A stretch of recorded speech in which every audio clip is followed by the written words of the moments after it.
मन को अपने वश में कैसे करें, इनकी एक कहानी।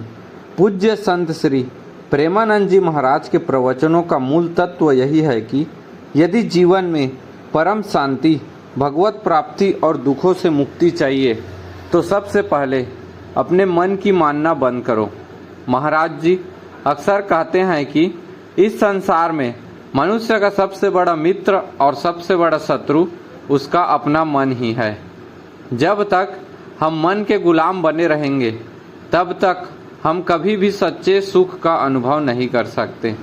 यहाँ प्रेमानंद जी महाराज के विचारों के अनुसार मन को नियंत्रित करने और उसकी गुलामी से बचने का एक विस्तृत सारांश दिया गया है। पहला, मन का स्वभाव। एक चंचल बालक महाराज जी समझाते हैं कि मन का स्वभाव एक छोटे नासमझ बच्चे की तरह है। उसे जो चीज़ नुकसान पहुंचाती है वह उसी की तरफ भागता है। मन को सांसारिक भोगों में, बुराई में, दूसरों की निंदा करने में और आलस्य में बहुत रस आता है।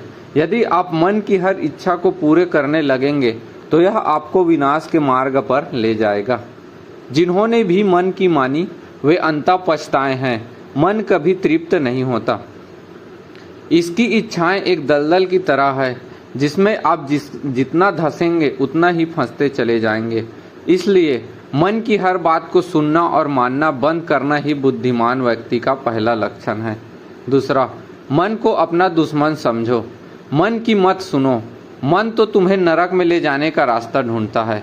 प्रेमानंद जी महाराज दृढ़ता से कहते हैं कि मन को अपना मित्र मानने की भूल कभी ना करें।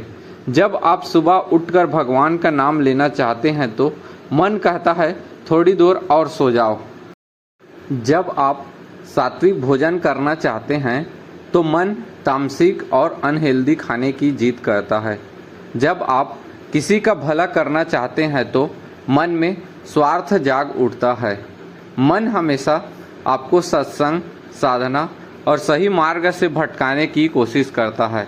इसलिए जब भी मन कोई ऐसी इच्छा प्रकट करे जो आपको आपके लक्ष्य या धर्म से दूर ले जाए तो तुरंत सचेत हो जाएं और उसकी बात को अनसुना कर दे। तीसरा, बुद्धि को सारथी बनाओ। महाराज जी शास्त्रों का हवाला देते हुए कहते हैं कि हमारा शरीर एक रथ है, इंद्रियां इसके घोड़े हैं और मन लगाम है। इस लगाम को संभालने वाली बुद्धि है। यदि बुद्धि कमजोर होगी तो मन रूपी लगाम घोड़े को कहीं भी ले जाएगी और रथ दुर्घटनाग्रस्त हो जाएगा। आपको अपनी बुद्धि को विवेकवान बनाना होगा। जब भी मन में कोई विचार आए तो अपनी बुद्धि से पूछें, क्या यह मेरे लिए सही है? क्या इससे मेरे प्रभु प्रसन्न होंगे?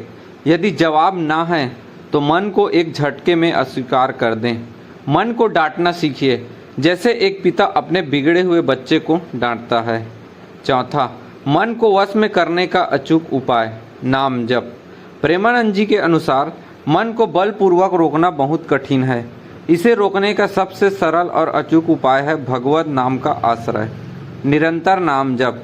राधा राधा, कृष्ण कृष्ण या जो भी गुरु मंत्र आपको मिला है उसका निरंतर मानसिक जप करें। मन को काम पर लगाओ। मन कभी खाली नहीं रह सकता।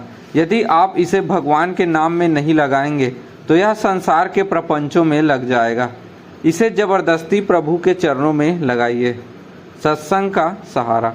रोज संतों के विचार सुने। सत्संग वह साबुन है जो मन के मैल को धो देता है। निष्कर्ष, मन के राजा बनो, गुलाम नहीं। संत प्रेमानंद जी महाराज का स्पष्ट संदेश है कि साधना की शुरुआत ही यही से होती है कि हम मन के कहे अनुसार चलना बंद कर दें। मन कहेगा कि वासना में जाओ, क्रोध करो, बदला लो, लेकिन आपको दृढ़ रहना है। शुरुआत में यह बहुत कठिन लगेगा। मन विद्रोह करेगा, बेचैनी होगी, लेकिन जैसे जैसे आप नाम जप और दृढ़ संकल्प से मन की इच्छाओं को ठुकराना शुरू करेंगे यह शांत होने लगेगा। जिस दिन आपने मन की मानना बंद कर दिया उसी दिन से आपके जीवन में वास्तविक सुख, शांति और भक्ति का उदय हो जाएगा। आप मन के गुलाम नहीं बल्कि अपने जीवन के राजा बन जाएंगे।